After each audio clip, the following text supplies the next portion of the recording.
मेरे साथ बोलिए, भारत माता की।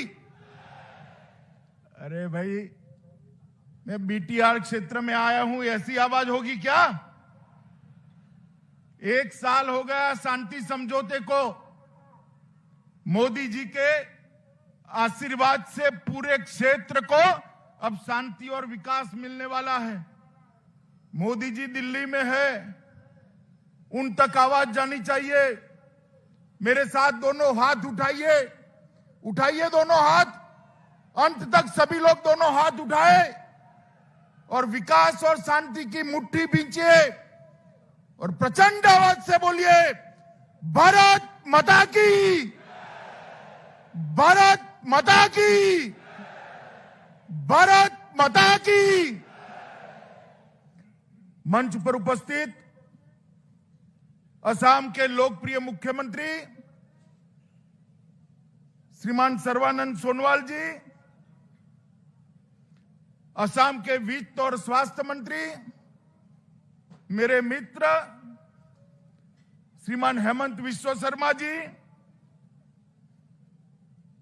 ये हमारे शांति समझौते के एक प्रमुख शिल्पकार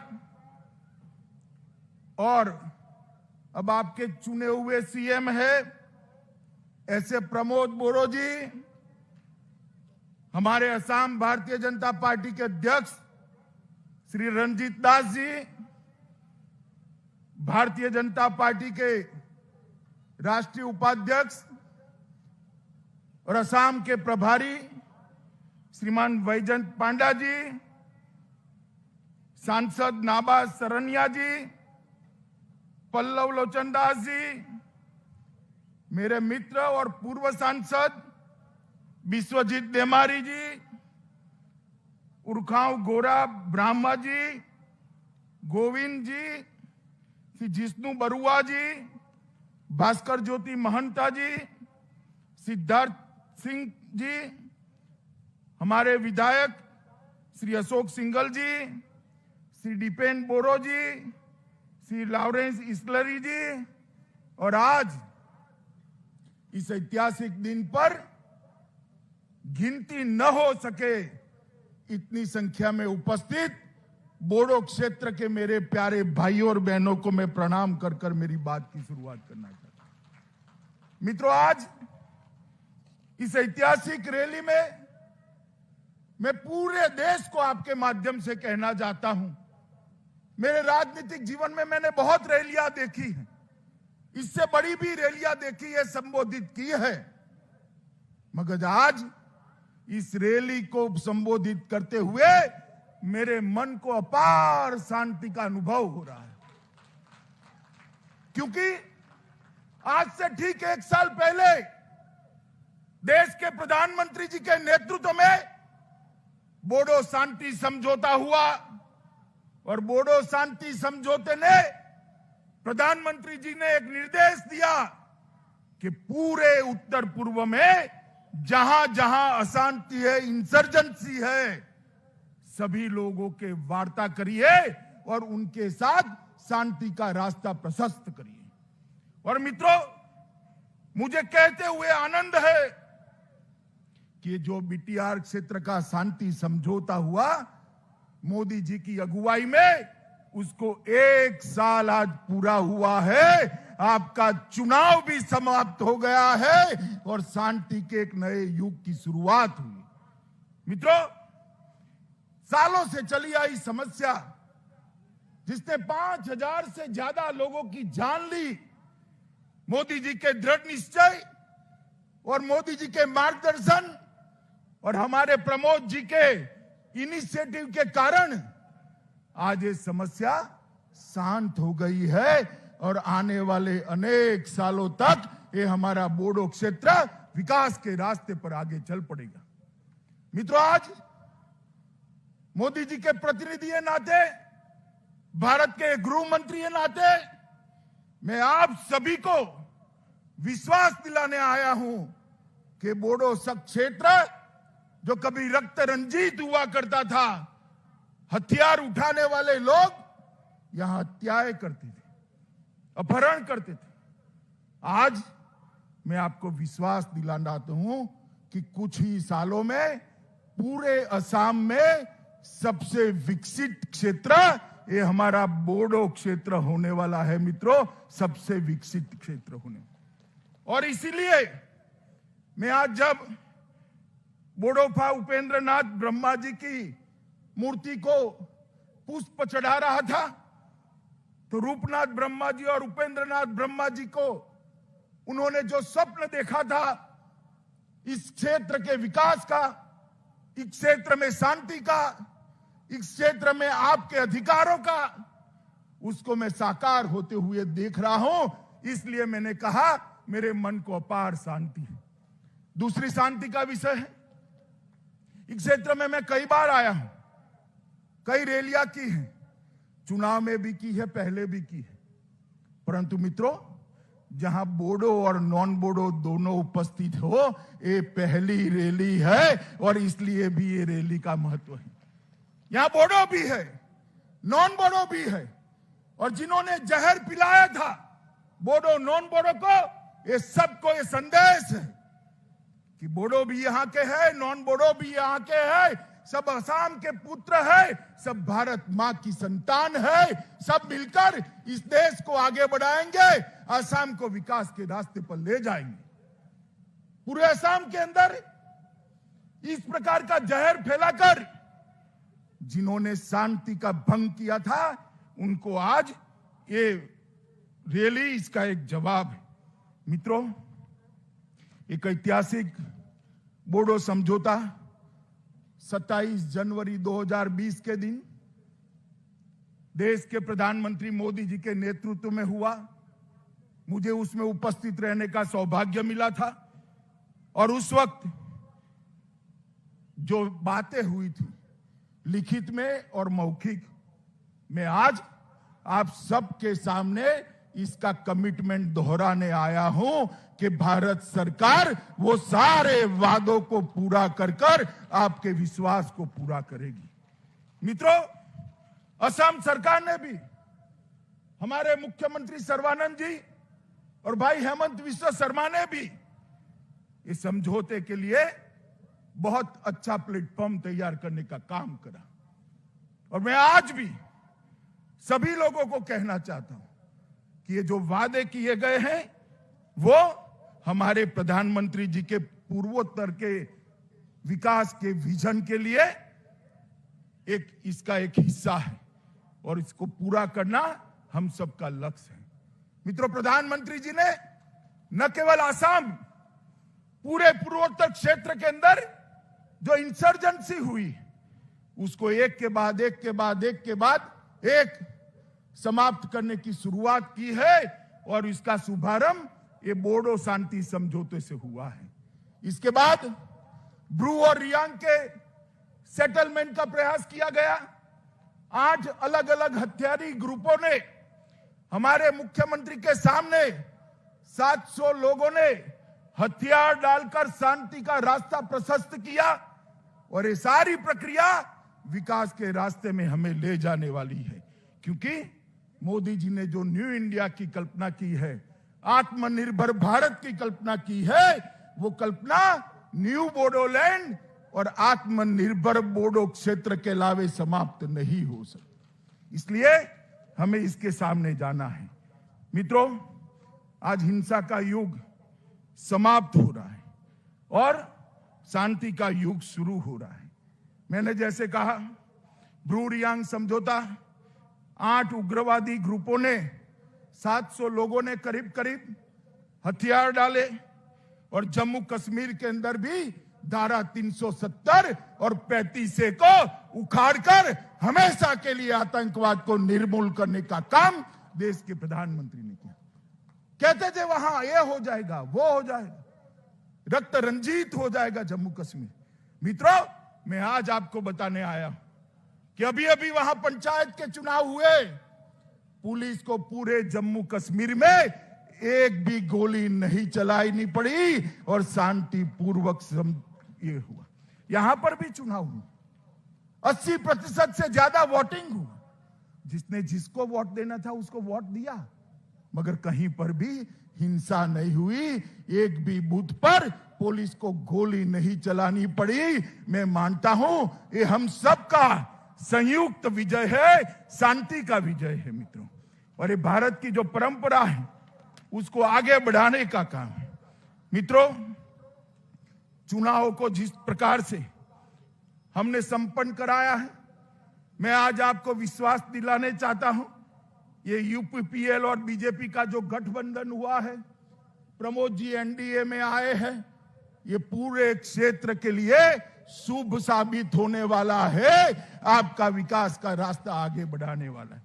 मित्रों, एनडीए में यूपीपीएल का आना और यहां यूपीपीएल बीजेपी की साझा सरकार बनना वो बताती है कि आने वाले दिनों में पूर्ण बहुमत के साथ भारतीय जनता पार्टी की सरकार आसाम के अंदर बनने वाली है। ये इसका ट्रेलर है, ट्रेलर।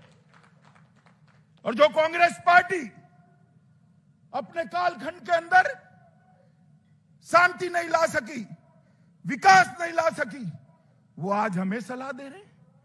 मैं पूछना चाहता हूं कांग्रेस पार्टी को, इतने सालों तक असम रक्त रंजित रहा, ये मेरा बोडो क्षेत्र रक्त रंजित रहा, क्या किया आपने? जो भी किया नरेंद्र मोदी की भारतीय जनता पार्टी की सरकार ने किया। बहुत हो गए लड़ाई झगड़ा, अब विकास के रास्ते पर हमें आगे बढ़ना है। और मित्रों, मैं आज आप सबको अपील करने आया हूं कि जैसे सेमीफाइनल जीता है, फाइनल मैच भी उसी तरह से जीतना है। जरा मुझे बताओ, जीतना है ना? सब लोग सहमत है ना?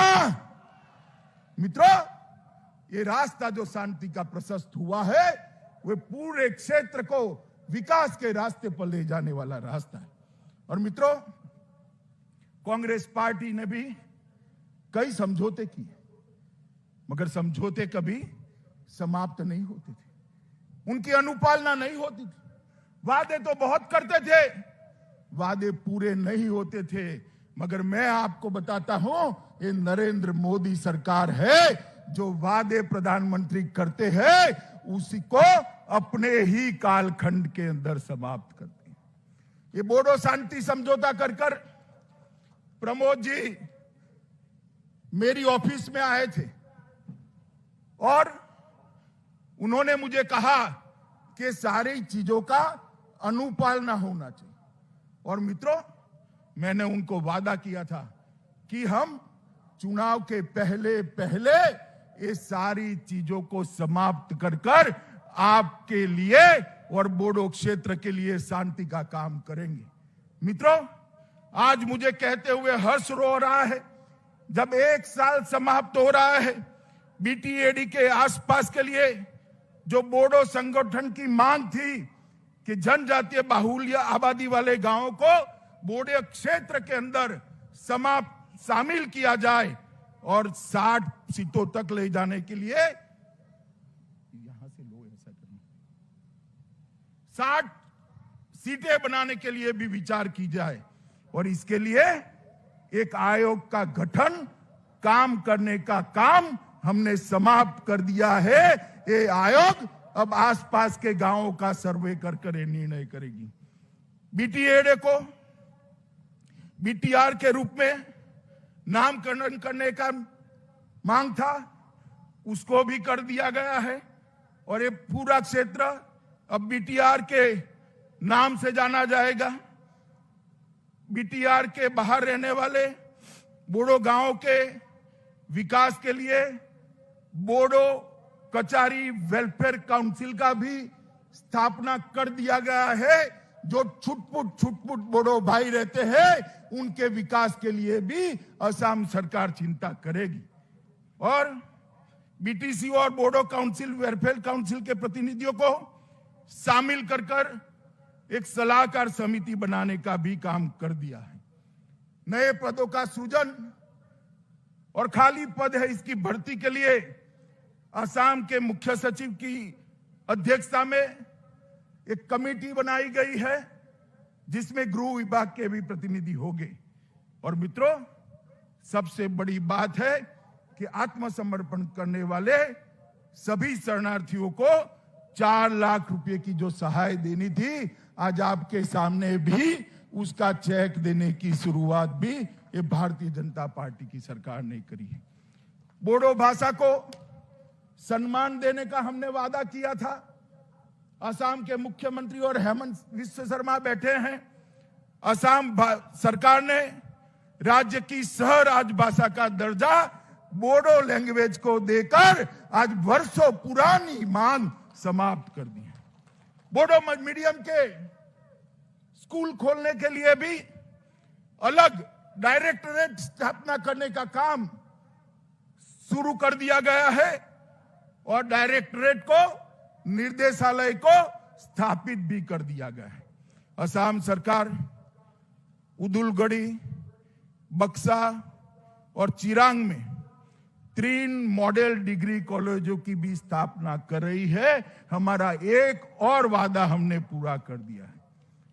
बोडोफा उपेंद्रनाथ ब्रह्मा के नाम पर उत्कृष्ट सांस्कृतिक परिसर, इसकी स्थापना की भी प्रक्रिया हो गई है।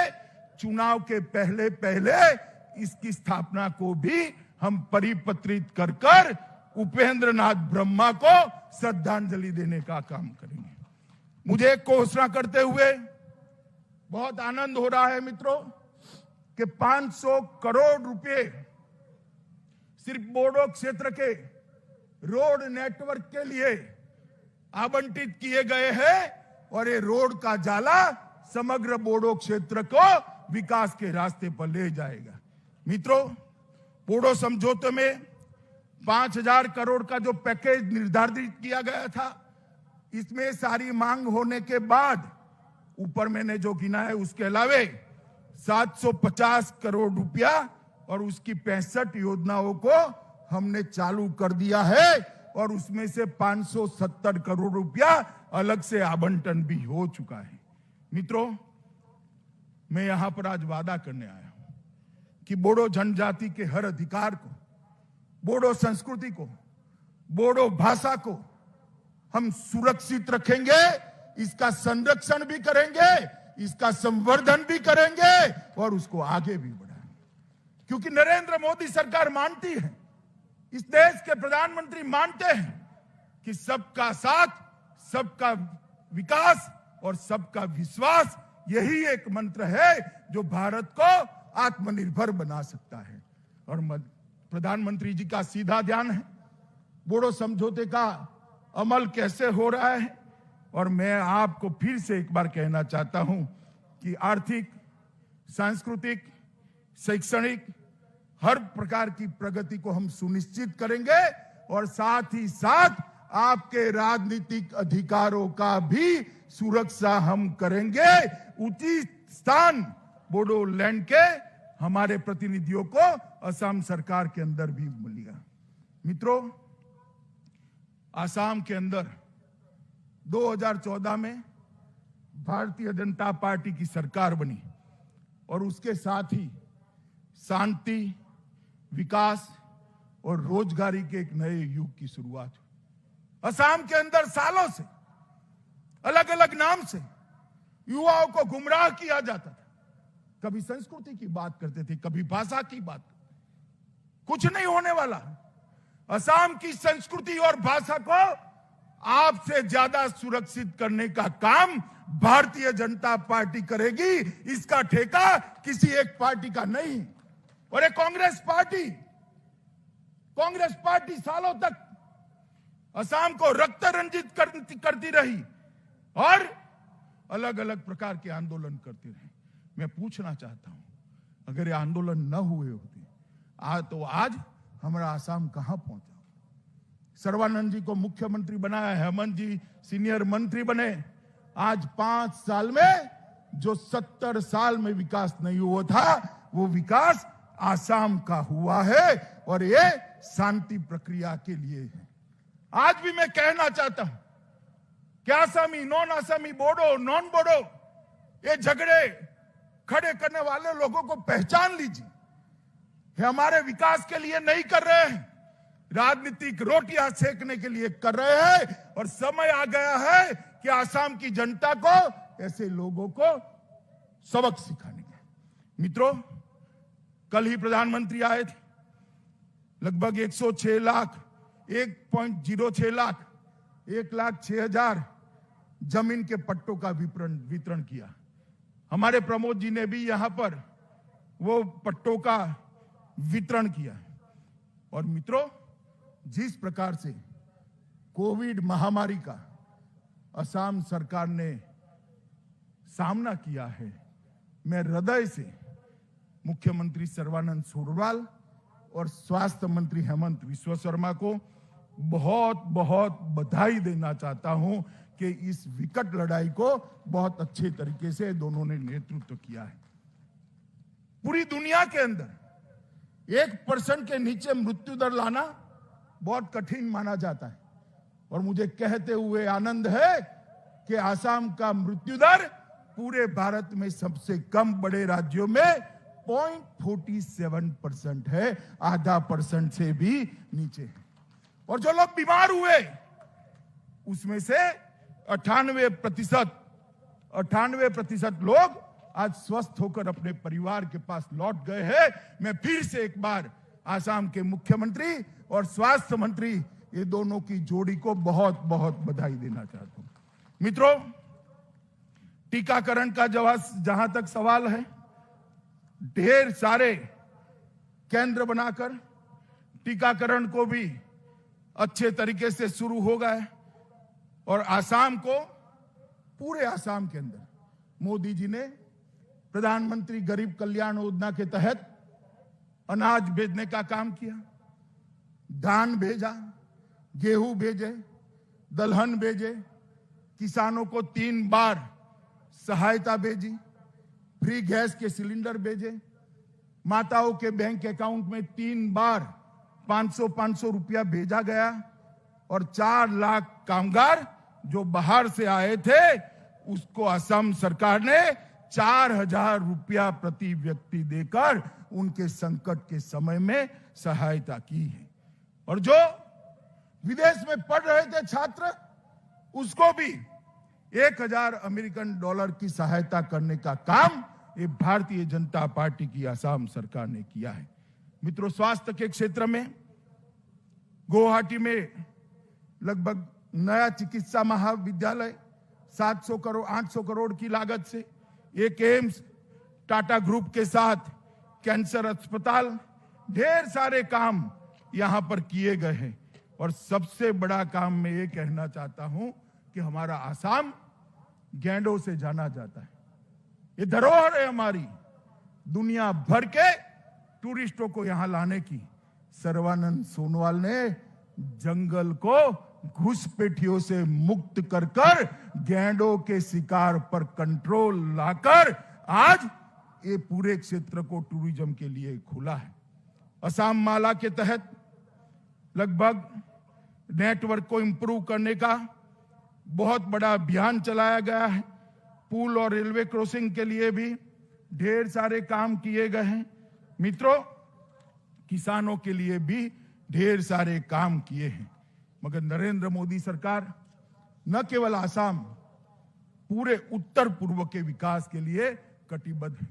मोदी जी स्वयं ये 2 टर्म में मिलाकर 40 से ज्यादा बार उत्तर पूर्व का दौरा करे हैं। सबसे ज्यादा दौरा करने वाला प्रधानमंत्री अगर कोई है तो हमारे प्रिय नेता नरेंद्र मोदी है।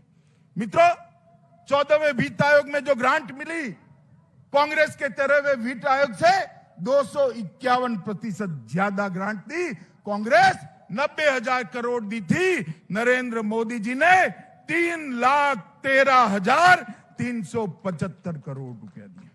मित्रों, डोनर मंत्रालय के ग्रांट में भी 65% वृद्धि की गई। सिक्किम में पोक्यांग में 550 करोड़ का हवाई अड्डा, असम में ब्रह्मपुत्र नदी पर 6,000 करोड़ का बोगीबील रेल सह सड़क पुल, कुमारघाट अगरतला के लिए नई रेल लाइन, मीटर गेज को ट्रंक लिंक से ब्रॉड गेज में बदलने के लिए 8,000 करोड़, तुरियाल जल विद्युत योजना मिजोरम 1,400 करोड़, पारे जल विद्युत योजना अरुणाचल 1600 करोड़, त्रिपुरा गैस आधारित बिजली प्लांट 1100 करोड़, NH44 त्रिपुरा के अंदर 800 करोड़, अरुणाचल के अंदर चांगलोंग खोस सड़क 450 करोड़ और आसाम में NH37 में 400 करोड़ रुपया का और निवेश। ढेर सारे काम। नॉर्थ ईस्ट की सभी राजधानियों को रेल से जोड़ना, हवाई मार्ग से जोड़ना और इसके माध्यम से नॉर्थ ईस्ट का विकास करना। मित्रों, मुझे विश्वास है कि मोदी जी के नेतृत्व में जो सरकार बन रही है, यहां पर भी आप भारतीय जनता पार्टी की सरकार बनाइए। भारतीय जनता पार्टी की ये डबल डेकर सरकार इस क्षेत्र का द्रुत गति से बहुत स्पीड के साथ विकास करेगी और विकास के नक्शे पर हमारे आसाम और बोडो क्षेत्र को पूरे भारत में सर्वप्रथम स्थान पर रख देगी। मित्रों, इस समुचित विकास के माध्यम से यहां टूरिज्म भी आएगा और हमने प्रमोद बोरो पर यहां की जनता ने एक बहुत बड़ा दायित्व दिया है। मैं बोडो जी को कहना चाहता हूं कि आप जरा भी चिंता मत करिए। राज्य सरकार और केंद्र सरकार इस क्षेत्र के विकास के लिए आपके पीछे चट्टान की तरह खड़ी है। आप आगे बढ़िए और शांति के युग की जो शुरुआत हुई है, इसको अगले चरण में ले जाने का काम करिए। और मित्रों, मैं फिर से एक बार कहता हूं, भ्रष्टाचार मुक्त, घुसपैठिए मुक्त, आतंकवाद से मुक्त और प्रदूषण से मुक्त असम अगर बनाना है तो मोदी जी के नेतृत्व में भारतीय जनता पार्टी भी बना सकती है। आने वाले चुनाव में पूर्ण बहुमत के साथ कमल की सरकार बनाइए, एनडीए की सरकार बनाइए और बोडोलैंड के विकास को सुनिश्चित करिए। मैं पूछना चाहता हूं यहां उपस्थित सभी भाइयों बहनों को, बताइए, आप आसाम में फिर से भारतीय जनता पार्टी की सरकार बनाने के लिए तैयार है? सुनाई नहीं पड़ता, हाथ ऊपर कर जोर से बोलिए, तैयार है। और जोर से बोलिए, तैयार है। तो मेरे साथ दोनों हाथ उठाइए और विजय के संकल्प का मुट्ठी बींचिए और प्रचंड आवाज से बोलिए, भारत माता की, भारत माता की, भारत माता की, वंदे।